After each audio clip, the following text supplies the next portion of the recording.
সম্মানিত বন্ধুগণ, আপনাদের সকলের প্রতি শান্তি, সালামুন আলাইকুম। শুরু করছি ফজরের কোরআন পাঠ। আলহামদুলিল্লাহি রাব্বিল আলামিন, সুবহানাল্লাহি রাব্বিল আলামিন, সুবহানাকাল্লাহুম্মা রব্বি আউযু বিকা মিন হামাযাতিশ শায়াতিন ওয়া আউযু বিকা রব্বি আন ইয়াহদুরুন। 6 নম্বর সূরা আনামের 31 নম্বর আয়াত থেকে পাঠ শুরু। সূরা আনাম আয়াত 31 থেকে পাঠ শুরু করছি। বিসমিল্লাহির রহমানির রহিম। قد خسر الذين كذبوا بلقاء الله حتى إذا جاءتهم الساعة بغتة قالوا يا حسرتنا على ما فرطنا فيها وهم يحملون أوزارهم على ظهورهم ألا ساء ما يزرون। বাংলা অনুবাদ ইসলামিক ফাউন্ডেশন। আল্লাহ বলছেন, যাহারা আল্লাহর সম্মুখীন হওয়াকে মিথ্যা বলিয়াছে তাহারা অবশ্যই ক্ষতিগ্রস্ত হইয়াছে। এমনকি অকস্মাৎ তাহাদের নিকট যখন কিয়ামত উপস্থিত হইবে তখন তাহারা বলিবে, হায়, ইহাকে আমরা যে অবহেলা করিয়াছি তার জন্য আক্ষেপ। তাহারা তাহাদের ভূপৃষ্ঠে নিজেদের পাপ, তাহারা তাহাদের পৃষ্ঠে মানে পিঠে নিজেদের পাপ বহন করিবে। দেখো, তাহারা যাহা বহন করিবে তাহা অতি নিকৃষ্ট। আমাল হায়াতুদ দুনিয়া ইল্লা লাইবু ওয়া লাহবু ওয়া লাদ-দারুল আখিরাতু খায়রুল লিল্লাযিনা ইয়াত্তাকুন আফালা তাকিলুন। দুনিয়ার জীবন তো ক্রীড়া কৌতুক ব্যতীত আর কিছুই নয়। দুনিয়ার জীবন খেল তামাশা, আনন্দ উৎসব, খেলাধুলা, ক্রীড়া কৌতুক, এর বেশি ছাড়া আর তো কিছুই নয়। এবং যারা তাকওয়া অবলম্বন করে তাহাদের জন্য আখিরাতের আবাসই শ্রেয়। তোমরা কি অনুধাবন করো না? আফালা তাকিলুন, তোমাদের কি আক্কল হয় না? তোমরা কি বোঝো না যে দুনিয়ার জীবনটা হচ্ছে ক্রীড়া কৌতুক, খেলতামাশা, আনন্দ উৎসব, উপার্জন, কামাই করা, বিয়ে শাদী করা, সন্তান লালন পালন করা, কামাই করা, সন্তান লালন পালন করা, খাওয়া দাওয়া, এই ছাড়া আর কি কিছু আছে কি এর মধ্যে? কিন্তু এটাই কি আমাদের জীবন? এটাই কি শেষ? নাকি আমাদের মরতে হবে, মরার পর উঠতে হবে এবং সেখানে বিচার হবে? বিচারের পরে পরবর্তী আর একটা জীবন আছে, মানে যেদিন উঠবো সেই দিন থেকে আর একটা জীবন শুরু হয়ে যাবে। সেই জীবনের আর শেষ নাই। তাহলে সেই জীবনের যেহেতু শেষ নাই, সেই জীবনে একটা থাকার জায়গাও আছে। সেই জায়গাটা যদি জাহান্নাম হয় সেটা কিরকম, আর যদি জান্নাত হয় তাহলে সেটা কিরকম? সেটাই আল্লাহ বলছেন যে যাহারা তাকওয়া অবলম্বন করে তাহাদের জন্য আখিরাতের আবাসই শ্রেয়। তোমরা কি অনুধাবন করো না?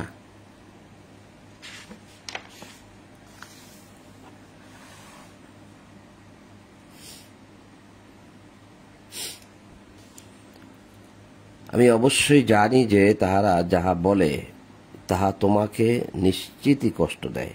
রাসূলুল্লাহকে আল্লাহ বললেন, তারা যে সমস্ত কথাবার্তা বলে এগুলো তোমাকে খুব কষ্ট দেয়, এগুলো কষ্টদায়ক কথা। আল্লাহ বললেন যে এগুলো আমি জানি। কিন্তু তাহারা তোমাকে তো মিথ্যাবাদী বলে না, বরং জালিমরা আল্লাহর আয়াতকে অস্বীকার করে।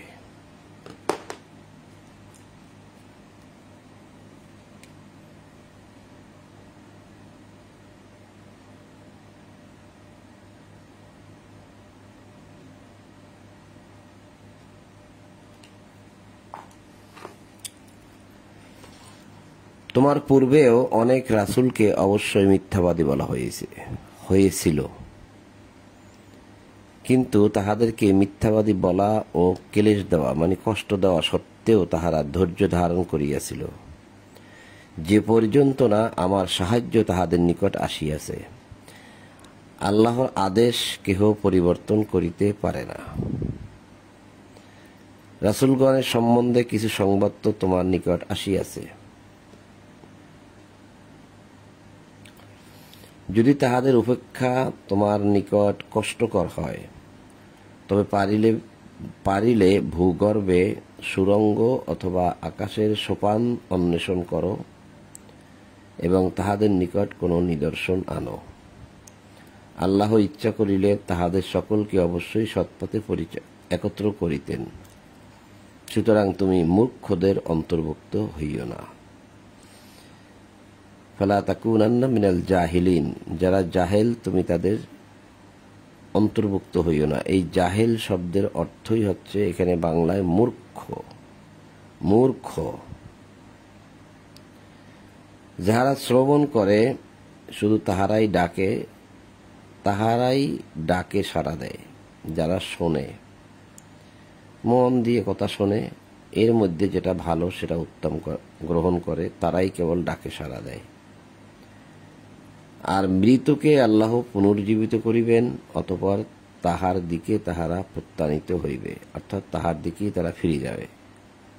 তাহারা বলে, তাহার প্রতিপালকের নিকট হইতে তাহার নিকট কোনো নিদর্শন অবতীর্ণ হয় না কেন? বল, নিদর্শন নাজিল করিতে আল্লাহ অবশ্যই সক্ষম, কিন্তু তাহাদের অধিকাংশই তাহা জানে না। এখন নিদর্শন কখন আনতে হবে, কখন আসবে, এটা তো মানুষের ইচ্ছা মতো নয়, কিন্তু মানুষ চায় তাদের ইচ্ছা মতোই নাজিল হোক। ভূপৃষ্ঠে বিচরণশীল জীব এবং নিজ ডানার সাহায্যে উড়ন্ত পাখি, তাহারা সকলে তোমাদের মতোই এক একটি জাতি। ইল্লা উমামুন আমসালুকুম, উমামুন অর্থাৎ তারা সকলেই এক একটি উম্মত, এক একটি শ্রেণী বা এক একটি জাতি। মা মিন দাব্বাতিন ফিল আরদি ওয়ালা তাইরিন ইয়াতিরু বিজানাহিহি ইল্লা উমামুন আমসালাকুম। কিতাবে কোনো কিছুই আমি বাদ দেই নাই। এই যে কথাটা আল্লাহ বললেন যে কিতাবে কোনো কিছুই আমি বাদ দেই নাই, এটা কোন কিতাব? মা ফাররাতনা ফিল কিতাবি মিন শাইইন, কিছুই বাদ দেয়নি কিতাবে। সুম্মা ইলা রাব্বিহিম ইহশারুন, অতঃপর স্বীয় প্রতিপালকের দিকে তাহাদেরকে একত্র করা হইবে। এই কিতাবে কোনো কিছুই আমি বাদ দেই নাই, এটা হবে লাউহে মাহফুজের সেই কিতাব, সংরক্ষিত সেই কিতাব, যেটাকে উম্মুল কিতাব বলা হয়েছে, যেটাকে কিতাবে মাস্তুর বলা হয়েছে। সেই কিতাবে কোনো কিছুই বাদ নাই। যদি আপনি বলেন এই কিতাবের কথা যে এইখানে কিছু বাদ দেয় নেই, তাহলে এই কিতাবে তো আপনি প্রাইভেট কারও পাবেন না। লাউ যে আমরা খাই, তিতা করলা আমরা খাই, ঝিঙা আমরা খাই, ডিম খাই, মুরগি খাই, এই নামগুলো কিন্তু এখানে নাই। এরকম হাজার হাজার নাম আছে যেগুলো এখানে নাই। এগুলো সব যদি পাওয়া যায় তাহলে সেটা পাওয়া যাবে একমাত্র সেই লৌহে সংরক্ষিত সেই কিতাবে। এখানে একটা টিকা দেওয়া আছে, কিতাবে কোনো কিছুই আমি বাদ দেই নাই। এই কিতাবের সাথে 402 নম্বর টিকা এখানেও লেখা আছে, অর্থাৎ লৌহে মাহফুজে অথবা কোরআনে। এই কোরআনে লেখছে, এটা ভুল, কোরআন তো এটা, কিন্তু প্রথমে সে লেখছে লাউহে মাহফুজে। এটা ঠিক আছে, কারণ আগেই তো আমি বললাম যে এই কোরআনে যে সব কিছু আছে তা কিন্তু নয়। যেমন মাটির মধ্যে কয়টি উপাদান আছে এই কিতাবে কি বলা হয়েছে? বলা হয়নি। এবং কত প্রকার গাছ এই পৃথিবীতে তৈরি হয়েছে সে গাছগুলোর নাম বলা হয়েছে? তা তো বলা হয়নি। প্রত্যেকটা মাছের নাম কি বলা হয়েছে? প্রত্যেকটা প্রাণীর নাম কি বলা হয়েছে? বলা হয়নি। এগুলো তো স্পষ্ট কথা। এখানে আপনার আমার বিধান রূপে আল্লাহ যতটুকু প্রয়োজন মনে করছেন ঠিক ততটুকু বলছেন। তো কিতাবে কোনো কিছুই আমি বাদ দেই নাই, মানি সেটা হচ্ছে সুস্পষ্ট কিতাব, যেটাকে বলা হয়েছে সুস্পষ্ট কিতাব, লৌহে সংরক্ষিত কিতাব, উম্মুল কিতাব। সেই কিতাবের মধ্যে সব আছে। আসমান জমিন কিভাবে তিনি সৃষ্টি করেছেন তা সেই কিতাবেই আছে। এরপরে বলছে যাহারা আমার আয়াত সমূহকে অস্বীকার করে তাহারা বধির, তাহারা মুখ, তারা অন্ধকারে রহিয়াছে। যাহাকে ইচ্ছা আল্লাহ বিপদগামী করেন এবং যাহাকে ইচ্ছা তিনি সরল পথে অধিষ্ঠিত করেন। আল্লাযীনা কাযযাবু বিআয়াতিনা সুম্মু ওয়া বুকমুন ফিজ যুলুমাত। তারা রয়েছে জুলুমাতে, অন্ধকারে। তারা বোবা, তারা বধির, তারা অন্ধকারের মধ্যে রয়েছে। মাইয়াশা ইল্লাহু ইউদলিলহু ওয়া মাইয়াশা ইয়াজআলহু আলা সিরাতিম মুস্তাকিম।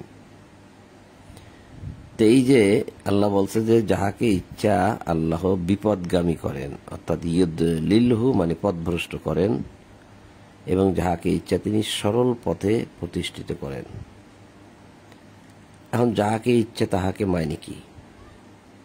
যাহাকে ইচ্ছা তার মানে এই কিতাব যারা পড়বে, এই কিতাব দ্বারা আল্লাহ কাউকে হেদায়েত দেন, আবার এই কিতাব দ্বারাই পথভ্রষ্ট করেন। এটা সূরা বাকারার 26 নম্বর আয়াতের শেষেই বলা হয়েছে যে ইউদিল্লু বিহি কাসীরা ওয়া ইয়াহদি বিহি কাসীরা। এই কিতাব দ্বারাই আল্লাহ কাউকে কাউকে হেদায়েত দেন, আবার পথভ্রষ্ট করেন। কারণ যারা এই কিতাব পড়ে না, সন্দেহ করে এবং পড়ে না পড়ার মতো, পড়ে আনমনা ভাব হয়ে পড়ে কিন্তু বোঝে না, বুঝতে চায় না, তাহলে সে পথভ্রষ্ট হবে। আল্লাহ দেখবেন, তাকে পথভ্রষ্ট করে দেবেন। আবার আল্লাহ দেখবেন যে কে এই কিতাব পড়ে। ফজরে কোরআন পড়তে বলছে, এত মজার ঘুম ভেঙে আমারও উঠতে ইচ্ছে করে না, এমনকি এখনই চোখে ঘুম ঘুম ভাব, যার জন্য আমি সকালে কিন্তু ভালো করে পড়তেও পারি না, কিন্তু ভয়ে, আল্লাহর ভয়ে উঠে যাচ্ছি, যতটুকু পারছি ততটুকু পড়ে যাচ্ছি। তা এটা একটা কষ্ট না? তা আল্লাহ তো এটা দেখবেন যে কে ফজরে উঠে কোরআন পড়ল, কে পড়ল না। এখান থেকে তিনি বাছাই করে তিনি যাকে ইচ্ছা বিপদগামী করেন, যাকে ইচ্ছা তিনি সৎপথে পরিচালিত করেন। হুট করে যাকে তাকে আল্লাহ বিপদগামী করে দেবেন, পথভ্রষ্ট করে দেবেন, বিষয়টা সেরকম নয়। কারণ আল্লাহ দেখবেন যে কে পথ চায় আর কে পথ চায় না। যে চায় না তাকে আল্লাহ পথভ্রষ্ট করে দেন, যাতে করে সে আর না বোঝে। বলো তোমরা ভাবিয়া দেখো যে আল্লাহর শাস্তি তোমাদের উপর আপতিত হইলে, অথবা তোমাদের নিকট কিয়ামত উপস্থিত হইলে, তোমরা কি আল্লাহ ব্যতীত অন্য কাহাকেও ডাকিবে? যদি তোমরা সত্যবাদী হও তো বলো যে তোমাদের উপর শাস্তি তোমাদের উপর আপতিত হইলে, অথবা তোমাদের নিকট কিয়ামত উপস্থিত হইলে তোমরা কাকে ডাকবে? যখন আল্লাহর শাস্তি আসে, মহামারী আসে, বড় বড় বিপদ আসে, জলোচ্ছ্বাস আসে, পাহাড় ধস আসে, আগ্নেয়গিরি আসে, তুফান আসে, কত বড় বড় মহা বিপদ আসে, সে সময় কাকে ডাকে মানুষ? আল্লাহ জিজ্ঞাসা করছে। আল্লাহ ব্যতীত অন্য কাউকে ডাকিবে? কেউ তো তখন অন্য কাউকে ডাকে না, কোনো মানুষকেও ডাকে না, কোনো মূর্তিকেও ডাকে না, শুধুমাত্র স্রষ্টাকে ডাকে। তোমরা যদি সত্যবাদী হও তাহলে বলো তো কাকে ডাকো? যদি তাই হয় আল্লাহকেই ডেকে থাকো, তাহলে আল্লাহর আদেশ তো এখনই মানা উচিত, তার কিতাব তো এখনই পড়া উচিত। না, তোমরা শুধু তাহাকেই ডাকিবে, আল্লাহকেই ডাকিবে। তোমরা যে দুঃখের জন্য তাহাকে ডাকিতেছ, তিনি ইচ্ছা করিলে তোমাদের সেই দুঃখ দূর করিবেন, এবং যাহাকে তোমরা তাহার শরীক করিতে তাহা তোমরা বিস্মৃত হইবে, মানে তাদেরকে তোমরা ভুলিয়া যাইবে। এখন যাদেরকে আল্লাহর সাথে শরীক করো, মানুষকে ডাকো, পীরাউলিয়াকে ডাকো, মূর্তিকে ডাকো, ইত্যাদি ইত্যাদি অনেক ডাক আছে। এইগুলোকে তোমরা কি করবে? সব ভুলে যাবে। তোমার পূর্বেও আমি বহু জাতির নিকট রাসূল প্রেরণ করিয়াছি, অতঃপর তাহাদেরকে অর্থ সংকট, দুঃখ কষ্ট দ্বারা পীড়িত করিয়াছি, কষ্ট দিয়াছি, যাহাতে তাহারা বিনীত হয়। কিসের জন্য? যাতে তারা বিনীত হয়। তোমার পূর্বে আমি বহু জাতির নিকট রাসূল প্রেরণ করিয়াছি, যাহাতে তাহারা বিনীত হয়, বিনয় হয়। এই যে বিল বাসাই ওয়াদ দাররাই লাআল্লাহুম ইয়াতাদাররাউন, এই কথাগুলো আরো অনেক জায়গায় আছে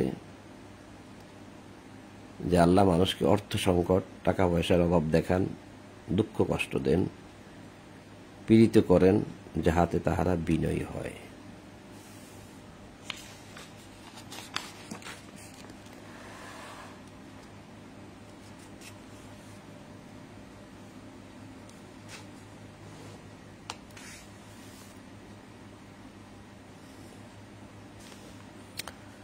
আমার শাস্তি যখন তাহাদের উপর আপতিত হইল, তখন তাহারা কেন বিনীত হইল না?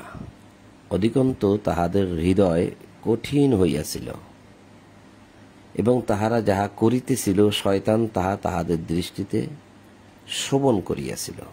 মানুষকে যখন আল্লাহ খুব শান্তিতে রাখেন,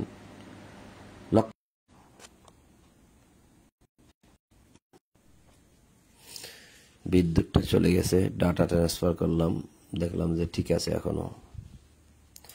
তো বলছিলাম, মানুষকে যখন আল্লাহ শান্তিতে রাখেন তখন খেয়াল করেন তারা কি করে। তারা খুব আনন্দ উল্লাস করতে থাকে। প্রতিনিয়ত প্রতি জায়গায় দেখা যায় শুধু আনন্দ আর আনন্দ, উল্লাস আর উল্লাস। কত রকম নাচ গান, গান বাজনা, খেলাধুলা, মানুষ কি পরিমাণ সময় ব্যয় করতেছে। মনে হয় যেন পৃথিবীতে তাদেরকে পাঠানো হয়েছে এগুলো করার জন্যই, তাই তারা করতেছে। মনে হয় যেন স্রষ্টা বলতে কেউই নাই। মানুষ এমনভাবে চলে, সারাক্ষণ আনন্দ উল্লাস, খেলাধুলা, গান বাজনা, এগুলো নিয়ে মানুষ মত্ত থাকে। আল্লাহ কি আসলে এগুলো করার জন্য পাঠাইছে? যখন শাস্তি আসে, জলোচ্ছ্বাস আসে, বাড়িঘর ডুবে যায়, তখন আল্লাহকে ডাকে। তখন তো ডেকে লাভ নাই। আগে তো প্রচুর পরিমাণ সময় দিয়েছে আল্লাহ, কিন্তু সে সময়টুকু মানুষ কাজে লাগায় না। অধিকন্ত তাহাদের হৃদয় কঠিন হইয়াছিল, যার কারণে তারা যখন ভালো থাকে তখন আল্লাহকে ডাকে না, চিন্তাও করে না যে একজন স্রষ্টা আছে, কি করতে হবে, আমাদের সময়গুলো কিভাবে ব্যয় করতে হবে, সে চিন্তাটুকু মানুষ করে না। আর শয়তান কি করেছে? তারা যেগুলো করতেছিল তাদের দৃষ্টিতে সেগুলো শোভন করিয়াছে। শয়তান তাহাদেরকে আকর্ষণ করতেছে অন্যায়ের প্রতি, খেলাধুলার প্রতি, আনন্দ উল্লাসের প্রতি। দুনিয়াটা হচ্ছে পরীক্ষার স্থান। এখানে এসে যে কেউ আনন্দ করবে সেটা তো নয়, মানুষ সেটাই করে। তাহাদেরকে যে উপদেশ দেওয়া হইয়াছিল, তাহারা যখন তাহা বিস্মৃত হইল, মানে ভুলে গেল, তখন আমি তাহাদের জন্য সমস্ত কিছুর দ্বার উন্মুক্ত করিয়া দিলাম। অবশেষে তাহাদেরকে যাহা দেওয়া হইল, যখন তাহারা তাহাতে উল্লসিত হইল, তখন অকস্মাৎ তাহাদেরকে ধরিলাম, ফলে তখনই তাহারা নিরাশ হইল। এই যে আমি কথায় কথায় আনন্দ উল্লাস বলি, এই দেখেন, তাহাতে উল্লসিত হইল। যা দিছে আল্লাহ তাদেরকে একদম উন্মুক্ত করে দিছে, সবকিছু দ্বার উন্মুক্ত করে দিলাম। আর সেগুলো পেয়ে মানুষ আনন্দ করতে থাকে, উল্লাস করতে থাকে। তারপরে একসময় আল্লাহ অকস্মাৎ তাদেরকে ধরে। তা কিভাবে ধরে তাও কিন্তু আমরা দেখতে পাই, যে কি পরিমাণ জলোচ্ছ্বাস, কি পরিমাণ ভূমিকম্প, কি পরিমাণ ক্ষতি আমাদের হয়। এমনকি এটা প্রতি বছরই একবার দুইবার দিয়ে থাকেন আল্লাহ। সূরা তাওবার 126 নম্বর আয়াতে সেটা বলছে, যে প্রতি বছরই তাদেরকে আমি একবার দুইবার মুসিবতে ফেলাই। মুসিবত দেই মানে বিপদে ফেলি। দেখিনি তারা ফিরিয়ে আসে, মোটেই না। অতঃপর জালিম সম্প্রদায়ের মূল উচ্ছেদ করা হইল, এবং সমস্ত প্রশংসা আল্লাহর, যিনি জগৎ সমূহের প্রতিপালক। আলহামদুলিল্লাহি রাব্বিল আলামিন। বলো, তোমরা কি ভাবিয়ে দেখিয়াছ, আল্লাহ যদি তোমাদের শ্রবণ শক্তি ও দৃষ্টিশক্তি কাড়িয়া নেন এবং তোমাদের হৃদয়কে মোহর করিয়া দেন, তবে আল্লাহ ব্যতীত কোনো ইলাহ আছে কি যে তোমাদেরকে এইগুলি ফিরাইয়া দেবে? দেখো আমি কিরূপে আয়াতসমূহ বিশদভাবে বর্ণনা করি, এতদা সত্ত্বেও তাহারা মুখ ফিরিয়ে নেয়। বলো, তোমরা কি ভাবিয়া দেখিয়াছ, আল্লাহর শাস্তি অকস্মাৎ অথবা প্রকাশ্যে তোমাদের উপর আপতিত হইলে জালিম সম্প্রদায় ব্যতীত আর কেহ ধ্বংস হইবে কি?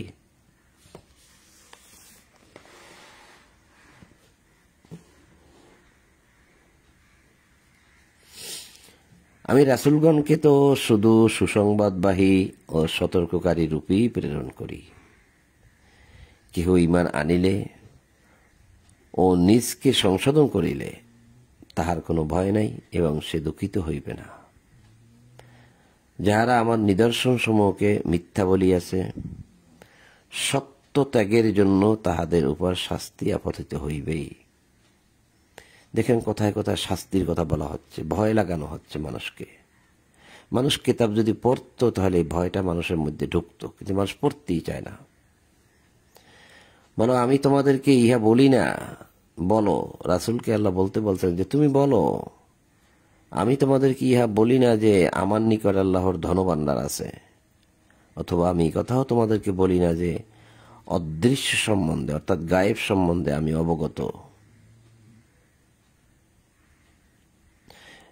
আমি গায়েব সম্বন্ধেও অবগত নই, এবং তোমাদেরকে ইহাও বলি না যে আমি ফেরেশতা। তবে আমার প্রতি যাহা ওহী হয়, আমি শুধু তাহারই অনুসরণ করি। ওহী অর্থাৎ আল্লাহর যে অদৃশ্য আদেশ, যেটা আমার কাছে আসে, আমি শুধু সেটাকে অনুসরণ করি, সেটাকেই ফলো করে চলি। বলো, অন্ধ ও চক্ষুষ্মান কি সমান? তোমরা কি অনুধাবন করবে না? আফালা তাতাফাক্কারুন, তোমরা কি চিন্তা ভাবনা করো না? তুমি ইহার দ্বারা তাহাদেরকে সতর্ক করিয়া দাও। কি দ্বারা?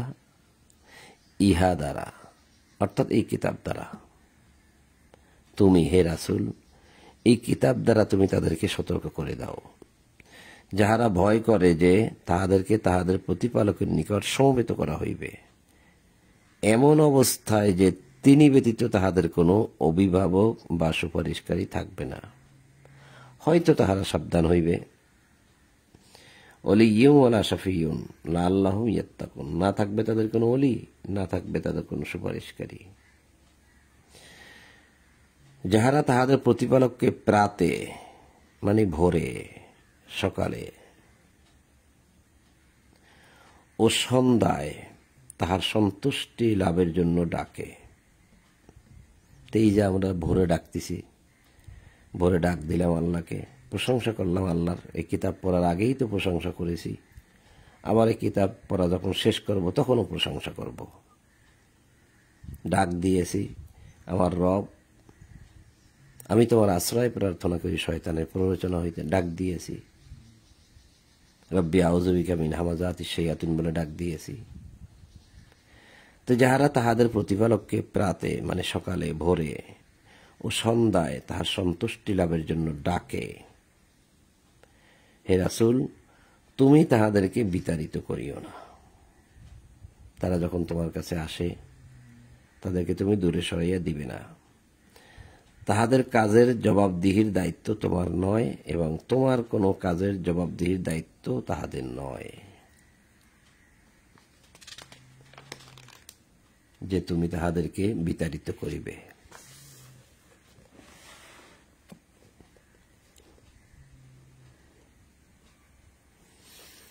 করিলে তুমি জালিমদের অন্তর্ভুক্ত হইবে। যদি তুমি তাদেরকে বিতাড়িত করো তাহলে জালিমদের অন্তর্ভুক্ত হইবে। কেমন কথাটা বললেন আল্লাহ রাসূলুল্লাহকে, কত শক্ত কথা বললেন। তাহলে রাসূলুল্লাহর প্রতি যদি এরকম আদেশ হয়ে থাকে তাহলে আপনার আমার উপর কিরকম হতে পারে?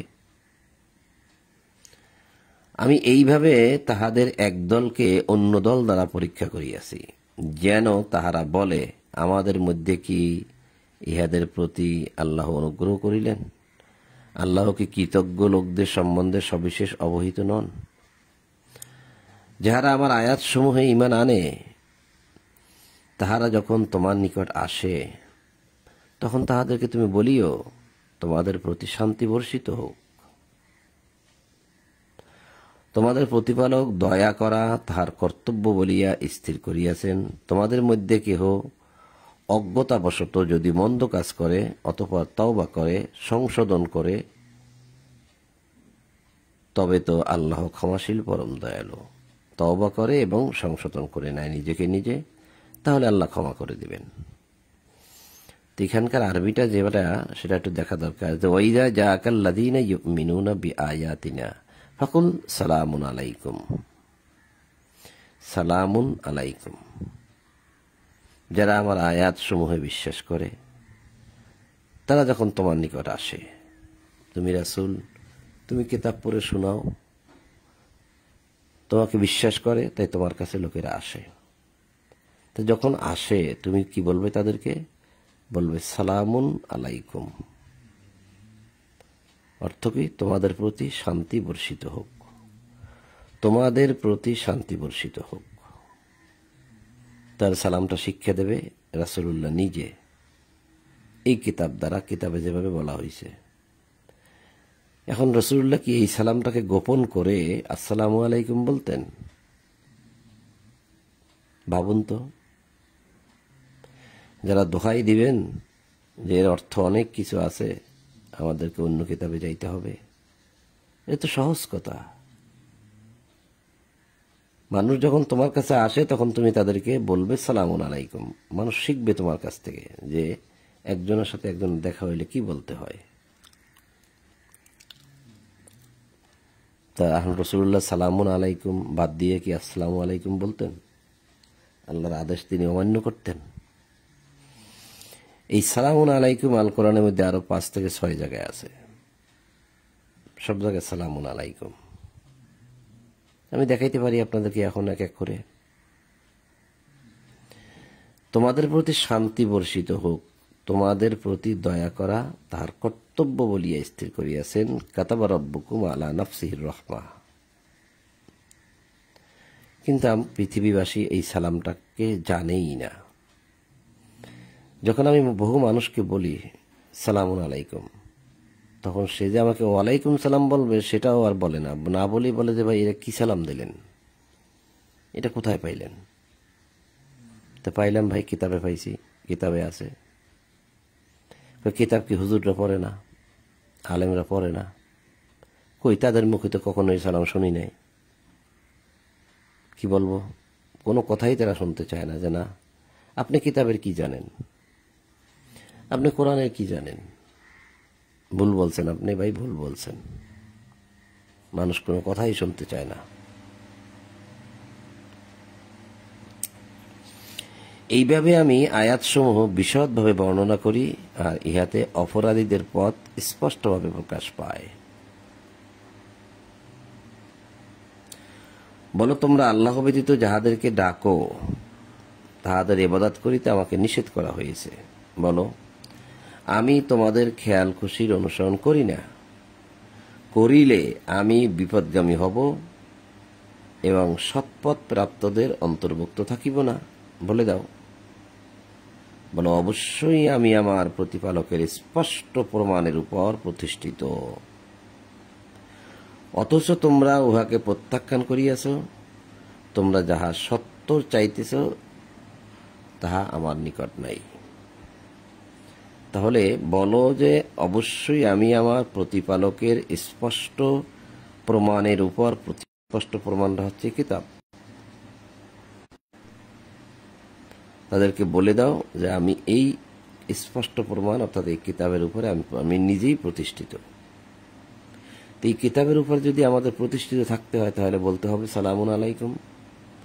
রাসূলুল্লাহ নিজেই বললেন, তাকে বলতে বলা হয়েছে যে তুমি বলে দাও যে আমি এই প্রমাণের উপর প্রতিষ্ঠিত। তাহলে রাসূলুল্লাহ অবশ্যই সালামুন আলাইকুম বলে সালাম দিয়েছেন, অথচ তোমরা উহাকে প্রত্যাখ্যান করিয়াছ। এই পৃথিবীবাসী এই সালামকেও প্রত্যাখ্যান করিয়াছে, জানেই না।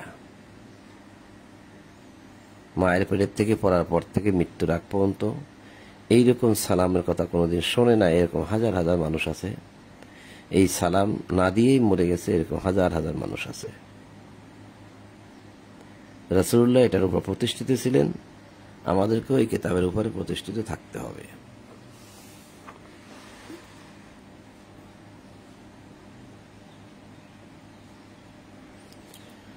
কর্তৃত্ব তো আল্লাহরই। ইনিল হুকমু ইল্লা লিল্লাহ, অর্থাৎ বিধান আল্লাহরই। বিধানদাতা আল্লাহ ছাড়া আর কিছু কেউ নেই। ইনিল হুকুম ইল্লা বিল্লাহ, হুকুম আল্লাহ ব্যতীত আর কারো নয়। এই বাক্যটাও হুবহুব এই বাক্যটা ইনিল হুকমু ইল্লা লিল্লাহ 3 জায়গায় আছে কোরআনে। এটা সূরা আনাম 57 নম্বর আয়াতে পেলাম, 12 নম্বর সূরা ইউসুফের 40 নম্বর আয়াতে আছে, 67 নম্বর আয়াতেও আছে। বলো, তোমরা যাহা সত্তর চাইতেছ, মানে কিয়ামত তোমরা চাইতেছ, বিপদ চাইতেছ, তাহা যদি আমার নিকট থাকিত তবে আমার ও তোমাদের মধ্যকার ব্যাপারে তো ফয়সালা হইয়াই যাইত। তোমরা যে কিয়ামত চাইতেছ, যে কিয়ামত এনে দেখাও, তা যদি দেখায় তাহলে না তুমি বাঁচবে না আমি বাঁচব, ফয়সালা তো হয়েই যেত। এবং আল্লাহ জালিমদের সম্বন্ধে সবিশেষ অবহিত। অদৃশ্যের কুঞ্জি তাহারই নিকট রহিয়াছে। ওয়াইন্দাহু মাফাতিহুল গাইব, এই কুঞ্জি মানে চাবি, এই মাফাতিহু মানে মিফতা, মিফতা মানে চাবি। ওয়াইন্দাহু মাফাতিহুল গাইব মানে চাবি, গায়েবের চাবি তো তারই নিকট। তিনি ব্যতীত অন্য কেহ তাহা জানে না। গায়েবের খবর মানুষ ছাড়া কেউ জানে না, যে কখন কি হবে, কখন কি আসবে। জলে ও স্থলে যাহা কিছু আছে তাহা তিনিই অবগত, তাহার অজ্ঞতা সারে একটি পাতাও পড়ে না। এখন তার অজ্ঞতা সারে একটি পাতাও পড়ে না, প্রত্যেকটা পাতা পড়ার সময় কি তাকে কি জানাইতে হয়? তাহলে এই কথাটার অর্থটা কি? মৃত্তিকার অন্ধকারে এমন কোন শস্য কণাও অঙ্কুরিত হয় না, অথবা রসযুক্ত কিংবা শুষ্ক এমন কোনো বস্তু নাই যা সুস্পষ্ট কিতাবে নাই। এই যে সুস্পষ্ট কিতাবে সব আছে, যেটা কিছুক্ষণ আগে শুরুতেই বলছিলাম যে সেগুলো সব লৌহে সংরক্ষিত, সেই উম্মুল কিতাব, তার মধ্যে সবকিছু আছে। তাহলে তাহার অজ্ঞতা সারে একটি পাতাও পড়ে না, এটা কি হবে? অর্থাৎ তিনি যে সিস্টেম বা যে পদ্ধতি চালু করে দিয়েছেন, সেই পদ্ধতির মাধ্যমেই এই গাছের পাতা পড়বে, নড়বে, এটি তারই আদেশ। আপনি একটা ফ্যানের সুইচ টিপ দিলে ফ্যানটা চলে, তাহলে ফ্যানটা কি আপনার ইচ্ছে চললো না? আপনি এখন চাচ্ছেন যে না আমি ফ্যানটা চালাবো না, বন্ধ রাখলেন, তাহলে সেটা আপনার ইচ্ছায় বন্ধ রইল। আর যদি চান যে ফ্যানটা চলুক, আমি সুইচটা টিপ দিই, ফ্যানটা চলুক, তো আপনার ইচ্ছায় চললো।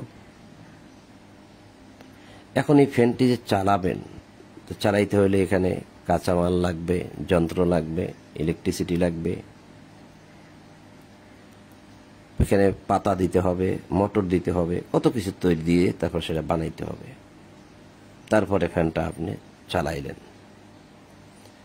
তো সেটা সবকিছু আপনার ইচ্ছে হচ্ছে না। আপনি এটা বানালেন, আপনি এটা চালালেন। যখন আপনার মন চায় তখন আপনি এটা বন্ধ করে দেন, যখন মন চায় তখন আপনি চালান।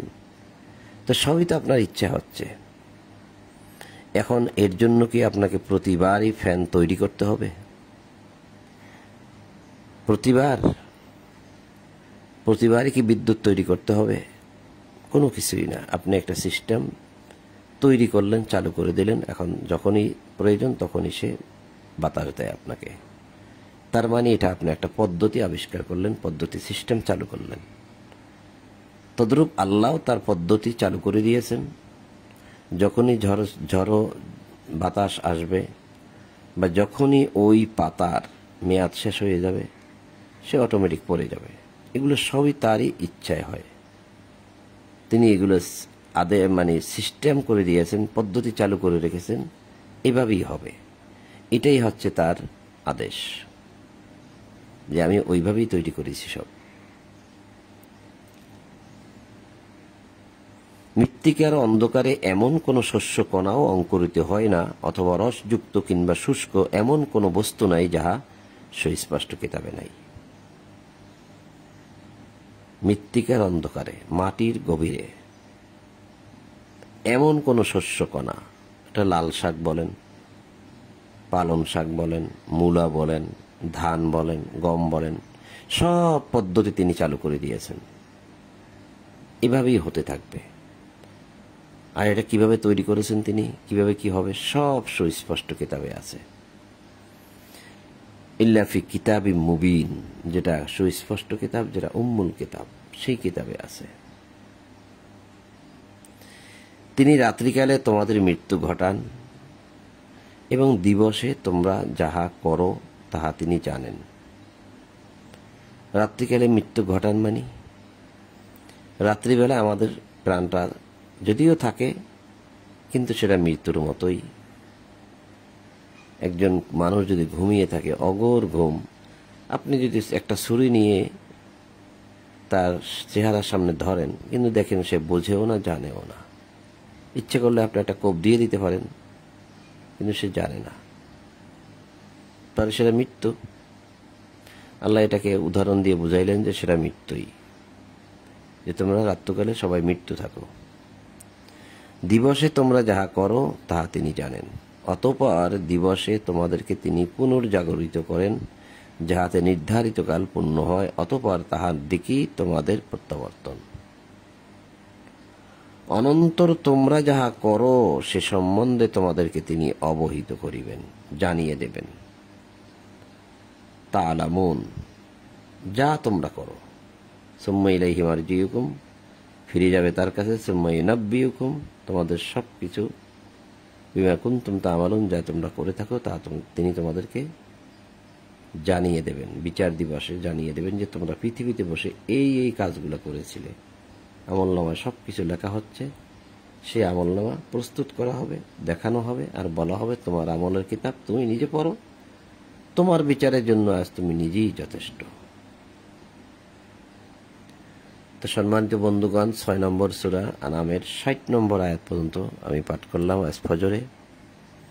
ফজরের সময় পড়াটা আসলে তেমন একটা উচ্চ কণ্ঠে হয় না, কারণ ঘুম থাকে তো চোখে, পুরোপুরি ঘুম তো হয় নাই, সেজন্য তো যতটুকু পারি পড়ি। আমার মনের মধ্যে একটা ভয় কাজ করে, যেটা পড়তে হবে, না পড়ে পড়ে যদি এভাবে থেকে যায় আর মরে যাই, জাহান্নাম ছাড়া উপায় নাই।